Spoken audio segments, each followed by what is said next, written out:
Wake that ass up. Early in the morning. The Breakfast Club. Morning, everybody. It's DJ Envy, Angela Yee, Charlamagne the Guy. We are the Breakfast Club. We have a special guest in the building. Yes, 2020 presidential candidate. That's right, Andrew Yang. Welcome, sir. It's great to be here. Thank you so much for having me. How's everything with you? Good morning. Morning. Yeah, this is a real privilege, so thank you. Who is Andrew Yang for people who don't know? Well, where do you want me to start? I'm an entrepreneur who's spent the last 6.5 years running an organization I started called Venture for America that helped create several thousand jobs in Detroit, Cleveland, Baltimore, St. Louis, Birmingham, and other cities around the country. And I realized that the reason why Donald Trump won the election, there are a lot of reasons. There are a bunch of them. But one of the big ones is that we automated away 4 million manufacturing jobs in Michigan, Ohio, Pennsylvania, Wisconsin, Missouri, Iowa, all the swing states he needed to win. And my friends in Silicon Valley, and I've got a lot of them, know that what we did to the manufacturing workers, we're now going to do to the retail workers, the call center workers, the fast food workers, the truck drivers, and on through the economy. So I went to Washington and was like, hey, what are we going to do about the fact that we're in the third inning of the greatest economic and technological transformation in the history of the country? And the answers I got were really disappointing to horrifying. And I worked in the Obama administration. I was a presidential, or as I call it, the good White House. And so a lot of the people I was talking to were Democrats. And for whatever reason, no one wanted to actually rise to this particular challenge. And so I'm running for president to help us evolve and advance to the next stage of our economy. Well, there's a lot of things that you said just now. Number one, it was the Black House when you was there. Okay, because Obama was running it. But you wrote a book called The War on Normal People. It's right here. Yeah, you talked about automation and AI resulting in the elimination of human jobs. That's a lot of people's fear. So you see that It's very scary. But a lot of people don't address it. They act like technology and automation is a great thing, and we're going to hire people who are going to control the automation. But in reality, a lot of people will be out of jobs. And you see that coming? Like, oh, it's not just coming. It's already been happening. And if you look at the numbers, we lost 4 million manufacturing jobs to automation over the last number of years. And if you go to Detroit or Cleveland or St. Louis, you see the aftermath. And I studied economics in college. And so according to economic theory, all those workers would get retrained, reskilled, find new jobs, and all would be well. But then when you actually go to the communities, you see that about half of them left the workforce and never worked again. And of that group, about half filed for disability. Then you saw a massive surge in alcohol use and drug overdoses, depression, and suicides and depression. And so there's a lot of despair, a lot of suffering, and it's going unaddressed around the country. And unfortunately, it's just going to ramp up. So one of the things I'm trying to tell people is like, look, this is no longer speculative. This is not like, we should keep our eye on this. This has been ripping a hole in our communities and our society for years now, and it's about to pick up steam. So why are Trump supporters worried about Mexicans when they should be worried about the robots taking the jobs? That's my exact point, man. It is not immigrants. Immigrants have nothing to do with the economic distress many Americans are feeling. It's the fact that technology is advancing to a point where our labor is less and less central to the economy. So build a wall around Silicon Valley. So yeah, what do we do about that? Yeah, what do we do indeed? What's the solution? So the solution I'm proposing, and anyone who's heard about my campaign knows this, I'm proposing that we declare a dividend of $1,000 a month for every American adult starting at age 18. That's the universal basic income. Yes, that you're proposing. The universal basic income, which I rebranded the freedom dividend because it tests better with more Americans with the word freedom in it. And so What will that do? Yeah, because a lot of us have never achieved true liberation in this country. Yeah, true. I mean, it's the truth. Yeah. It's one reason why Martin Luther King championed this plan and principle in 1967, the year before he was assassinated. He called it the guaranteed minimum income. Thomas Paine was for it at the founding of the country. This is a very American idea. So it seems far out to us now that, hey, we should just have a dividend where everyone gets $1,000 a month. But we've been talking about this for decades, and it came this close to being law in 1971. It actually passed the House of Representatives twice under Richard Nixon. Milton Friedman and 1,000 economists signed a study saying this would be great for America. And then one state has had a dividend for 37 years where everyone in that state gets between $1,000 and $2,000 a year, no questions asked. What state is that? That's Alaska. Really? Yeah, you go to Alaska right now, you live there for a year, and everyone in your family gets between $1,000 and $2,000 a year from the petroleum dividend. It was passed 37 years ago by a Republican governor, and Alaska's a deep red state. This Republican governor shows up, 1982, and he's like, hey, there's a lot of oil money. Who would you rather get it, the government who's just going to screw it up, or you, the Alaskan people?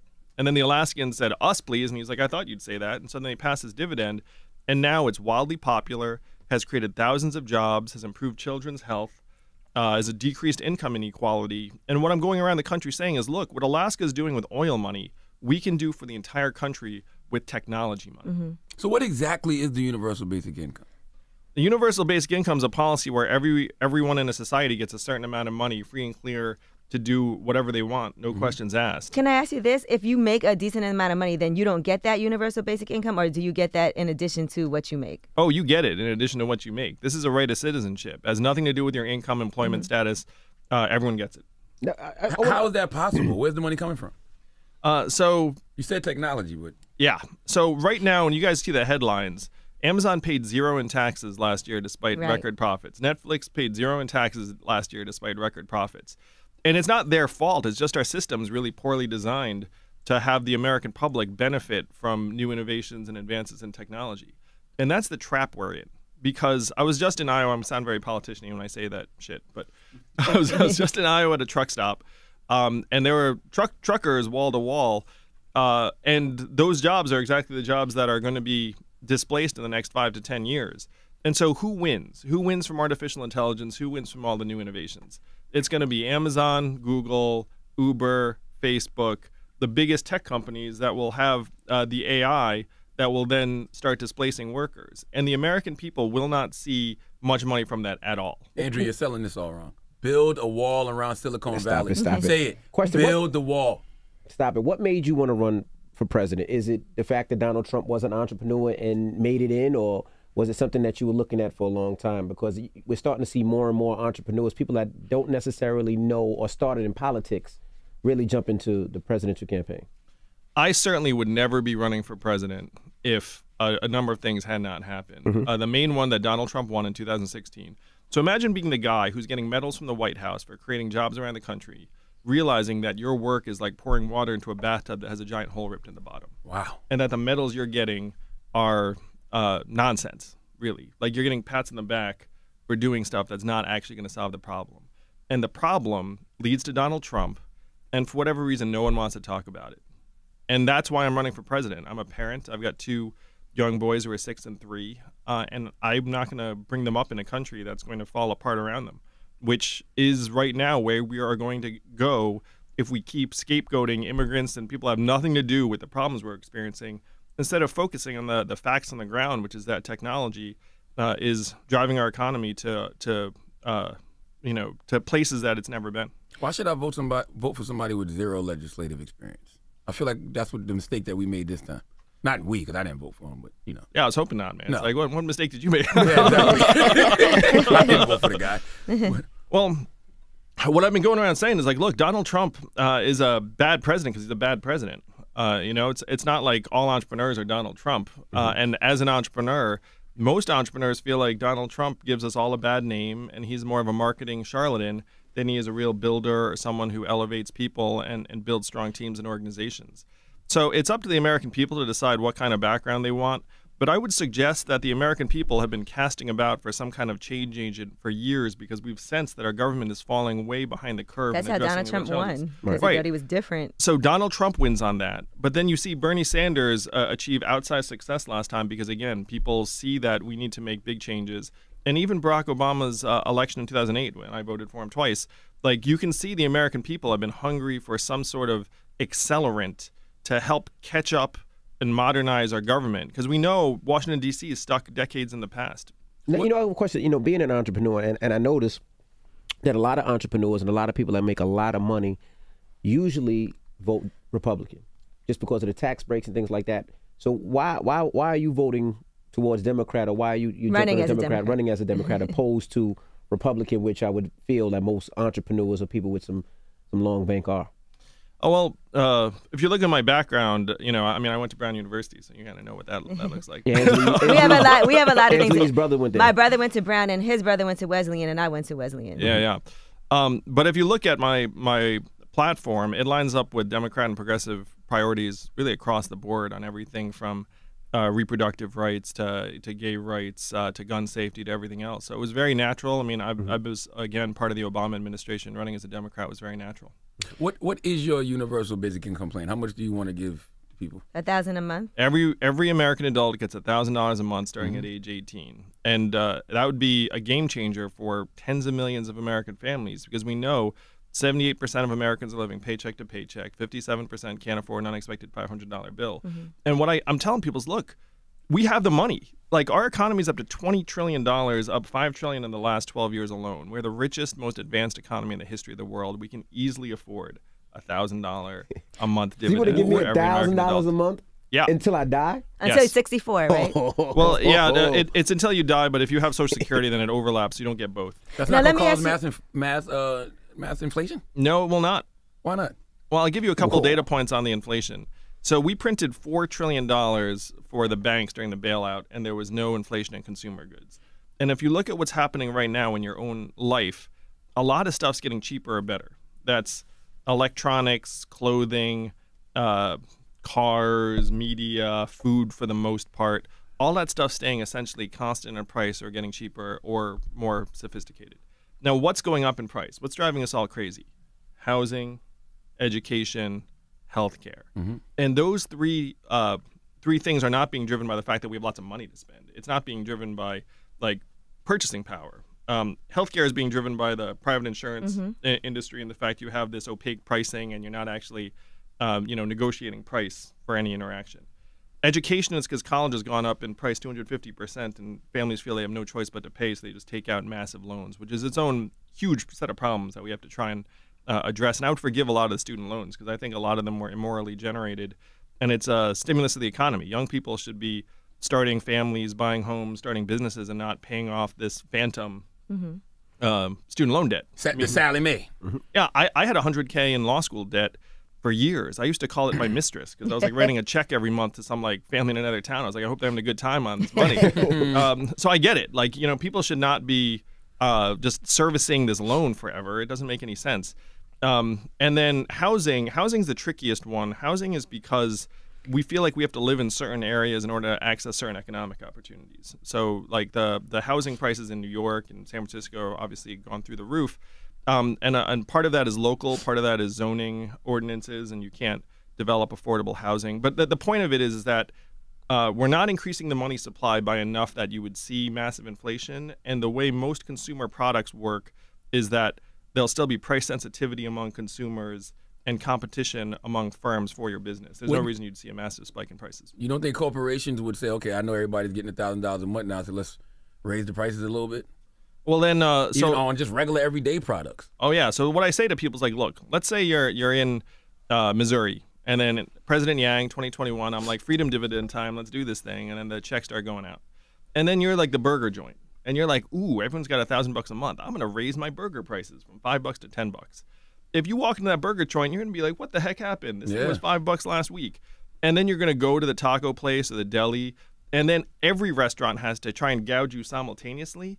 And then it just takes one restaurant to be like, you know what? I'm not doing that. I'm not doing that. Yeah. And then everyone goes to that restaurant. And then they're Exactly. all like, oh, I can't. It turns out I can't stick it to people. Because it's not like if you get $1,000 a month, you're all of a sudden made of money. Yeah. Like you're still That's a going to lot be. of money, though. You're But you just know- able to get some basic things. Now, what about healthcare? Well, hold on. Before you do that, but you said we have money. When you said we have a lot of money. But don't we have a debt of like $16 trillion that we owe? Yeah. So it's a little more than that, actually. But so one thing I'm saying to people is like, look, we have the money. I mean, again, Amazon paid zero taxes. Like Jeff Bezos is worth $160 billion for a reason. You know what I mean? Like there's a lot of wealth in our society, and, Right. and that's and the He's fact getting a that divorce too, though, so cut it's that going to in be, half. it might be 80, but Yeah, still yeah. not 80. He'll Still be a lot of fine. money. He'll be all right. Yeah. He'd be good. So the fact that we've got a lot of past mismanagement and a lot of waste in the system does not mean we do not have the money. We have the money.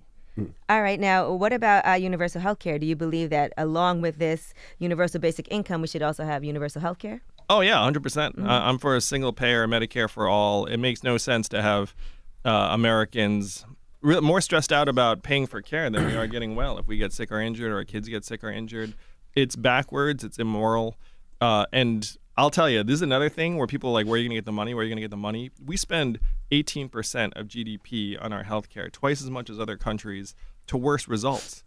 We have plenty of money. It's just the money's not on the public bottom line yet, but it should be. So I've been the CEO of a business, and I tell people very honestly, like, our healthcare system makes it harder to hire people. It makes it harder to treat people like full-time employees because you just want to turn them all into contractors and say, hey, you know, like, That way you're you got just healthcare. Absolutely. yeah. It makes it harder to start a business. Makes it harder to change jobs. It's actually this giant impediment on our economic dynamism and growth. How many people out there have businesses that they might have started if our healthcare was covered by the public sector, which it should be? Right. So I'm for universal more, healthcare. Yeah, they single said payer. in the future most people are going to be freelancers just because companies are trying to just hire contractors so they don't have to pay for health care. Yeah, 94% of the new jobs created in this country since 2005 have been temporary gig or contract jobs. So that don't have healthcare benefits.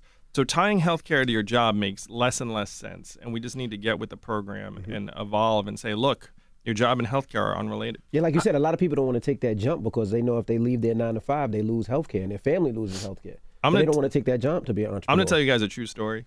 Like, I told my wife I was As running for- opposed to. I know, as opposed to everything else I said. It's all no, but this is a true story. So I go to my wife and I say, "Hey, babe, I'm going to run for president." And her first question is, "What are we going to do about healthcare?" She's like, you're going to leave your job? You leave your job. That's a true Like, story. we have two kids. I think I read something about the UBI once. It said they wanted to get rid of welfare and social service programs. So wouldn't that leave people who qualify for all these benefits in like worse economic positions because they'll have to pay for their own health care and child care? That is totally not my plan. I mean, there are people that have been for UBI in the past who are like, "Ooh, we're gonna like get rid of all the social services." I think that's crazy. You can't take away programs that people are literally relying upon for their day-to-day and month-to-month survival. It'd be vastly destructive.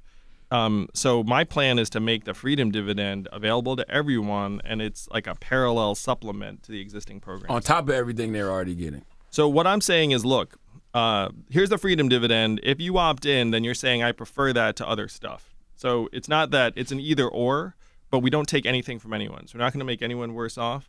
But if you opt into this, you're saying I would prefer $1,000 cash, unconditional, no reporting, no monitoring, no requirements. I can spend the money on whatever I want. You got to I pay prefer taxes on that. $1,000? No, you don't. Oh, this is great. So I would have to compare it to what I'm already making in Social Security. And then make a decision. Make a decision anything of what you else. want, yeah. Yeah, that's right. And that's one of the reasons why the costs for this come down to something much more manageable. Because a lot of people just do the basic math and they're like, $12,000 for every adult in the country, that's like $3 trillion. That's a lot. But because of the current spending, it actually brings the price tag down very, very quickly. And then if you put on this tech tax, where we have a value-added tax that gets the gains from all these new innovations in self-driving cars and trucks, like that gets the price tag down very, very fast. So this is much more affordable than people think. Now, I heard you say that. You said that the money is already there, but then I also read about the value-added tax. And you say you want to put 10% on all goods and services.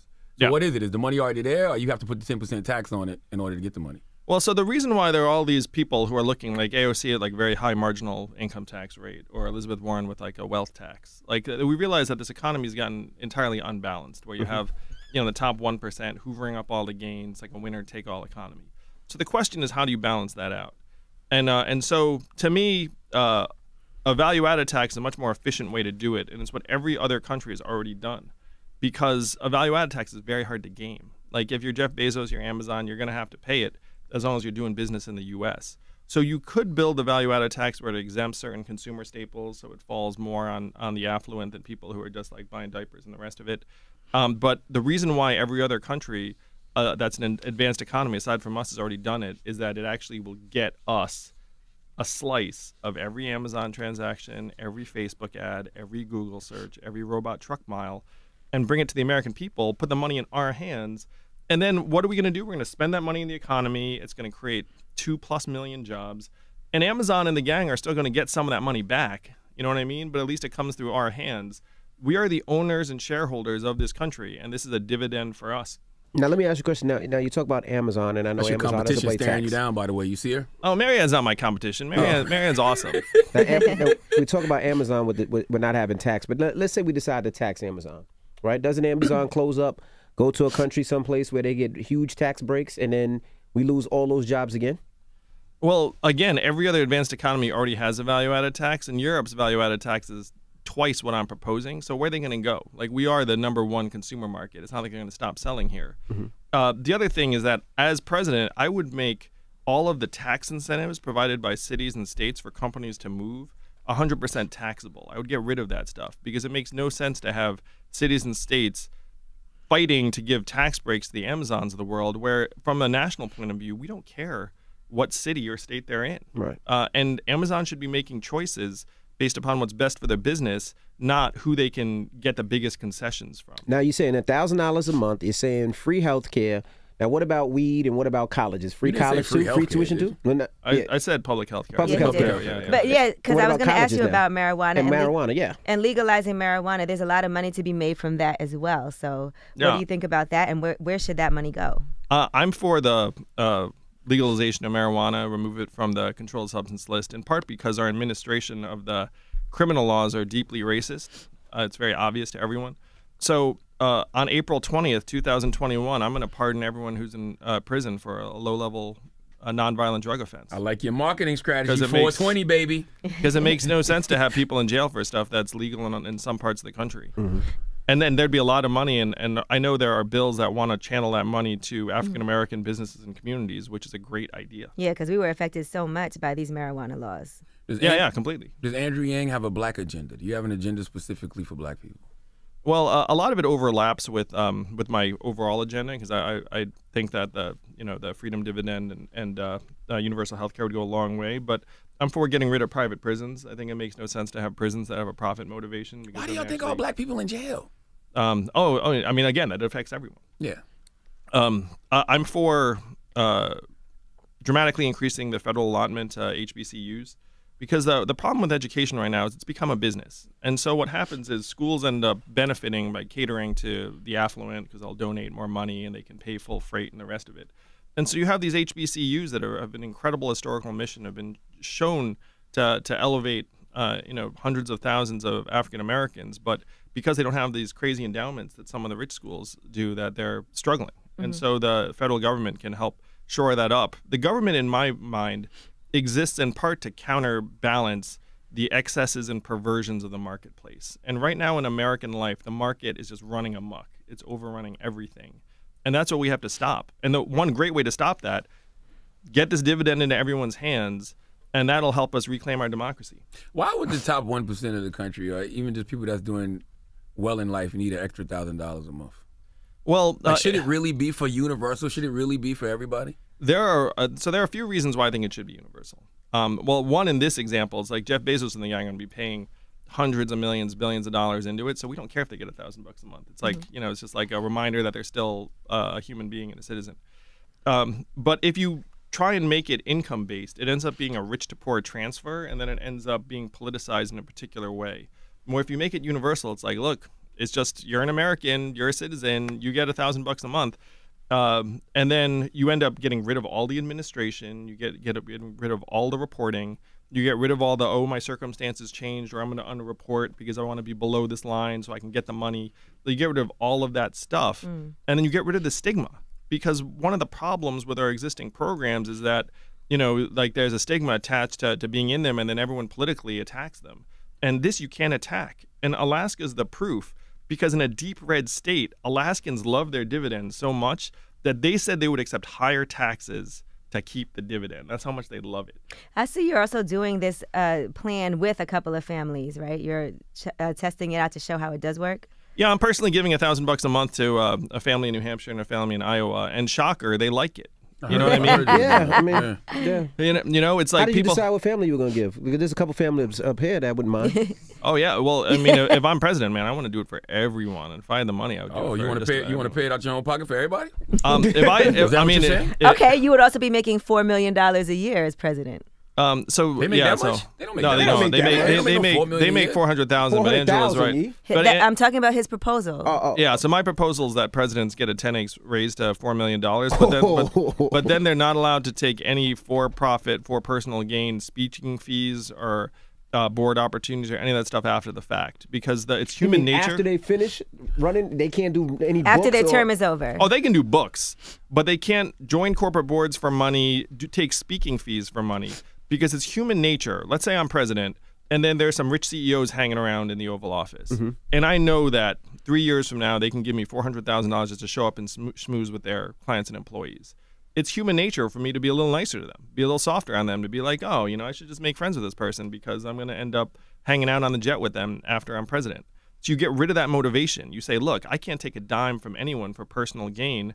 You're going to pay me enough so that I work for the people, but that's it. We have to stop worshiping the almighty dollar, and that starts from the top.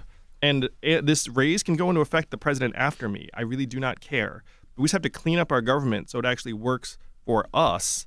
And it's clear that I don't that's have the a case. problem with that because I feel like presidents are public servants, and I feel like all public servants need to be getting paid more money. Teachers, police officers, But a 4-year, veterans. $16 million deal? You're the president. That's a lot, You man. get more to your ball players than your freaking entertainers. Why shouldn't the president get $4 million a year? Yeah, I think so. and then say no more profit taking after that. I think President that's got a fair deal. bills. He ain't got to pay no cable bill, no house bill, no mortgage, no car note, Still no a tough plane job. note. Still a tough job, sir. Apparently, I don't know. My wife was reading Michelle Obama's book, and apparently they account for White House household expenses and you had stuff. Yeah. I read his book. Yeah, they pay for all of that. Yeah. No, they do? Oh. Yeah, Stockton, California. They're gonna be the first American city to experiment with free money.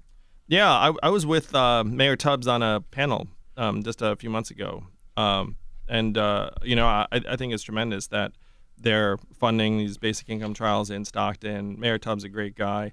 I know some of the people that are funding that trial. But I will say, guys, it's embarrassing that a lot of the money for these trials is coming from private individuals.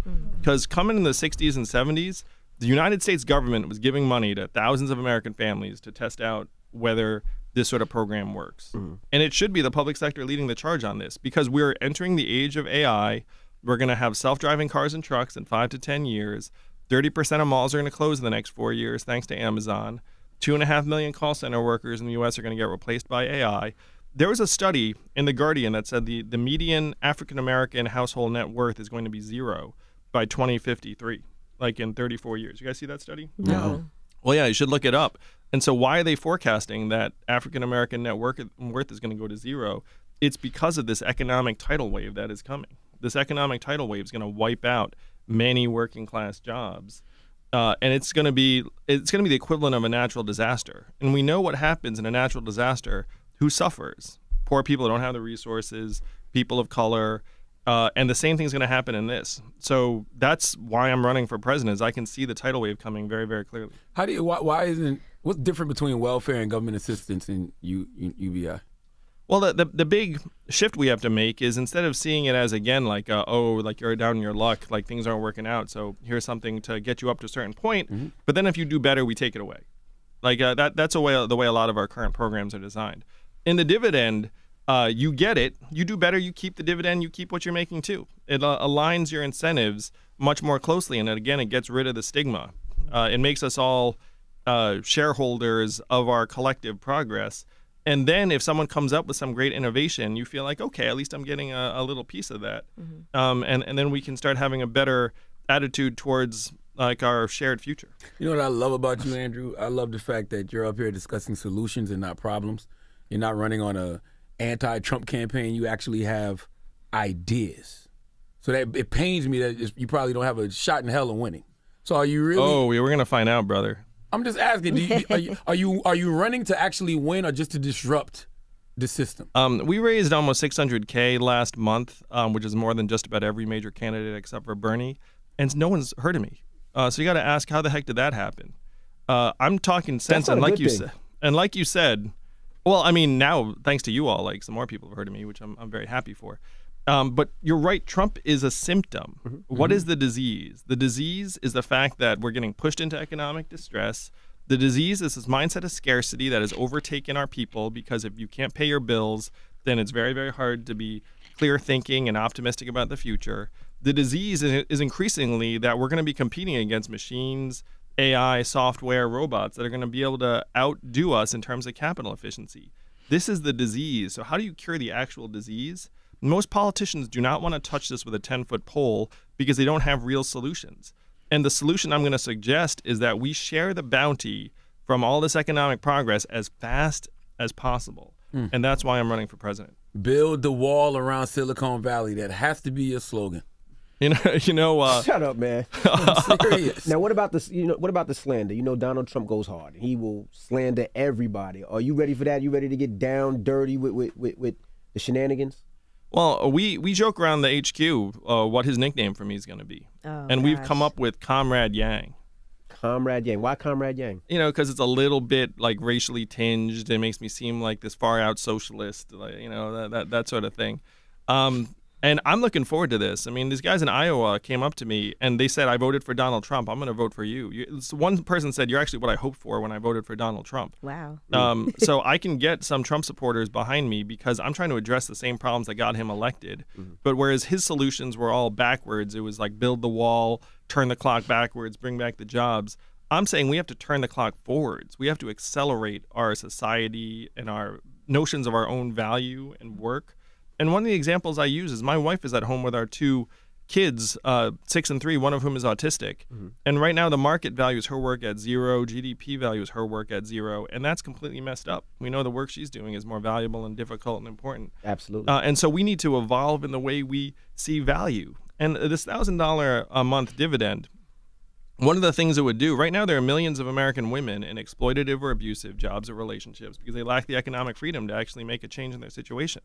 So if the Democratic Party is going to talk about empowering women, you know what's going to empower women? $1,000 a month. You know, you get $1,000 a month, and then you know you're in some job that's exploiting you, or some relationship that's not good to you. Then you can be like, I don't need this. Are you the only move candidate away. that's believing in this universal basic income? I am the only candidate championing it thus far, but I have a feeling I'm going to have some company after it sweeps the nation. Everyone wakes up. We're in a democracy. There's nothing stopping a majority of us from declaring ourselves a dividend. Nothing at all. They came this Declaring close ourselves before. a dividend? Declaring dividend. ourselves, giving ourselves the They're giving dividend. some money.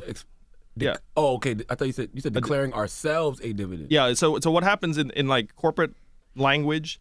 Shareholders get together and declare themselves a dividend. Okay. And so this is what happens with like Microsoft or Coca-Cola. They're Gotcha. like, hey, we're sitting on all this money. Let's declare a dividend for ourselves. So what I'm saying is there's nothing stopping the majority of citizens of a country from declaring ourselves a dividend. There's nothing at all. And after people wake up to that reality, then it's going to sweep the nation.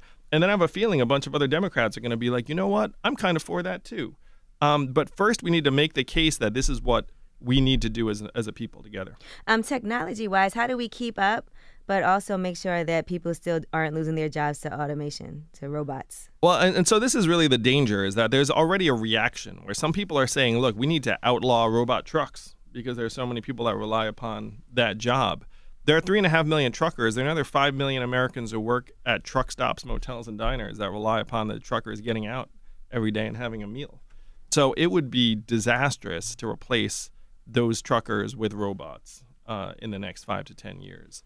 But on the other hand, you're looking at accidents that kill 4,000 people a year with human truck drivers, that you might be able to reduce that number. You're looking at fuel efficiency savings because the robot trucks can convoy together and there's lower wind resistance. So it's actually good for the earth, maybe, if you have robot trucks. Yeah, but they could put You have, things on cars that'll stop the accidents and all the stuff that they're creating now. Right now, in my wife's car, I can't get into an accident. I cannot hit a wall. That's a good car, man. Like it has so many sensors. No, it has so many sensors on it that it stops.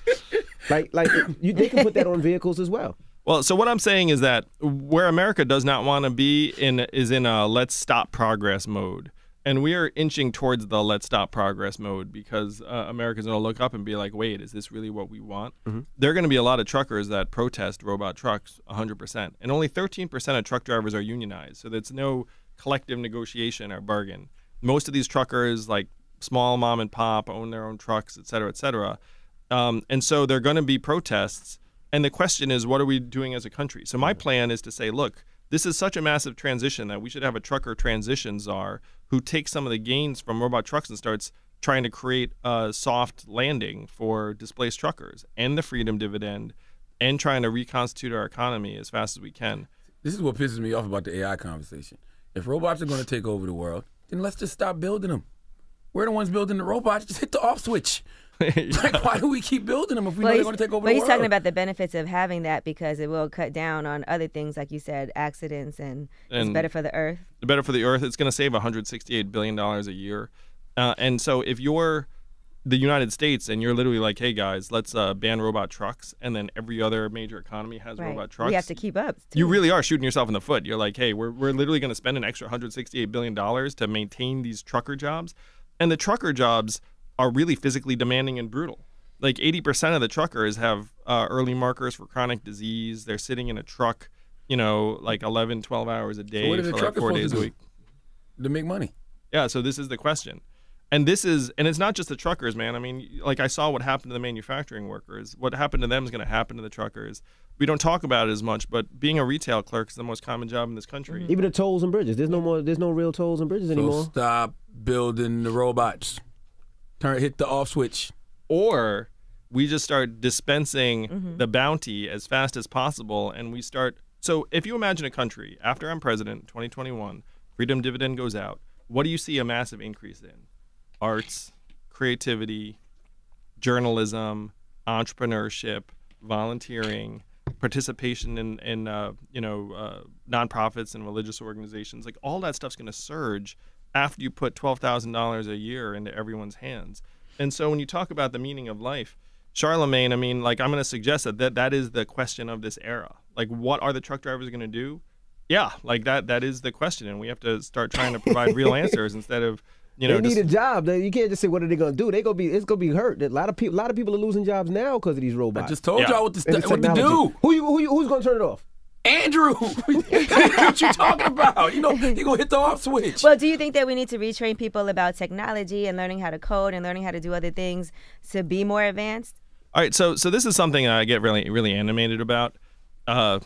We can talk about turning coal miners into software engineers or whatever, but the reality is that if you've been a coal miner for 20 years or a trucker for 12 years, like there's no reason to think that you're gonna like being a software engineer or that you can become a software engineer. You just might not be smart enough. Only 8% of jobs are in STEM fields, and 92% are not. So saying, hey, we're gonna somehow turn the 92% into the 8%, like does not make any sense. And the only reason you're even trying is because you're so brainwashed by the market logic where you're like, oh, if you don't have economic value, then you have no value. And so because your job doesn't work now, I'm going to have to turn you into a coder or something, which is ridiculous on its face. So we have to start valuing ourselves intrinsically and design an economy that actually works for human beings. To your point, Charlemagne, it's like if the economy doesn't work for us, what's the point? Yeah. So what we have to do, instead of measuring capital efficiency and GDP, we have to start measuring things like childhood success rates, mental health and freedom from substance abuse, environmental quality, proportion of elderly that can retire in quality circumstances. This is a way we actually measure the economy before we invented GDP. We invented GDP almost 100 years ago during the Great Depression. And even the inventor said this is a terrible measurement for national well-being. We should not use it as that. And now we're going to follow it off a cliff. So the big evolution is to say, look, we're going to value ourselves in more human terms. We're going to build an economy that works around us. And then we can start answering the fundamental challenges that got Donald Trump elected. Now, what about gun laws? As far as gun laws? Yeah, so I'm a parent. I think that we need to treat gun ownership in a very similar way to the way we treat vehicle ownership. It's like, look, you have to take a test and get a license to drive a vehicle, and that could kill people. Guns can kill people too, so we should give you some kind of test and licensing for that too. The hard part, the challenge of this is that there are 300 million farms in this country. It's like almost one for every man, woman, and child. And there are limited ways you can actually try and reduce that number. So a couple of things I would do is I would have a voluntary gun buyback. Anyone who wants to sell their gun will buy it off you.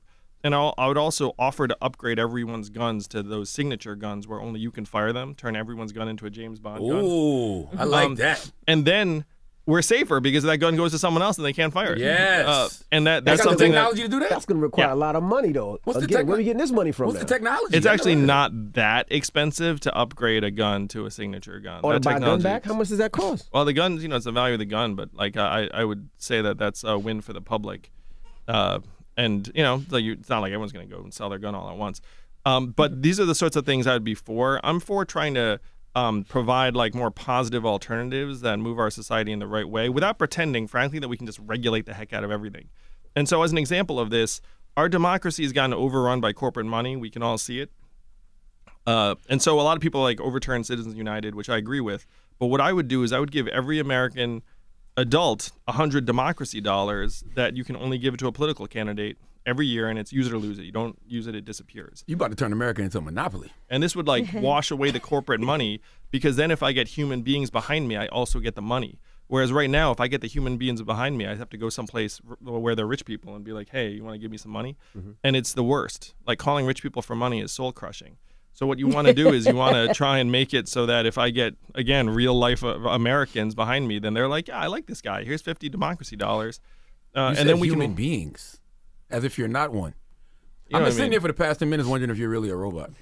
Pinch me, brother. Pinch me. Do that like. I don't know. They make them real nowadays, Andrew. I know. I'm very convincing. I'm What's very your serial convincing. number? No, you almost got me to answer that, bro. And even with taxes, right? You talked about doing your taxes kind of like gaming. Yeah. So when you think about running the government like a business is nonsense. They're two very different things. But one thing that the government can learn from business is that businesses don't treat their customers like crap, and our government treats us like crap come tax day. We're giving the government hundreds of billions of dollars, and do we ever get like any kind of like celebration of that fact? I mean, if we were customers, people would be like, "Oh my gosh, you gave us like hundreds of billions of dollars." So I would make tax day into a national holiday. I would call it Revenue Day. I would have it so that AI tries to pre-fill out your taxes for you. So if you have very simple taxes that are based upon the same info, it just gets spit out for you. And then you'd get a video showing where your money's going, government employees thanking you. And then you can choose where to send the last 1% of your money, being like, you know what, I really want to fund these programs. And then there'd be someone from that program being like, well, thank you for choosing this program. Then you'd get Oprah and Tom Hanks and The Rock in on this video. And then we'd actually not mind Revenue Day because we'd be like, oh, and then I'd invite families from every state to the White House and celebrate our society. That's real, man. Instead of treating tax day like this thankless chore that we all dread. We're like, oh, it's like, I don't owe you nothing, America. Tell me thank you. My people fought here and built this country for 400 freaking years. Can you tell me thank you on tax day? Yeah. All this money you taking from me, FICA? yes. I just want a simple thank you. Didn't we just talk about that earlier? Every now and then you just want a simple thank you. Yes. Yes. Now, what about banking? Banking is difficult, especially in the African communities. It's hard to get loans. African Americans. What I say, African? Yes. Nigerian community. Yes. I'm sure it's hard Jesus there too. Christ. But in the African American communities, it's hard to get loans.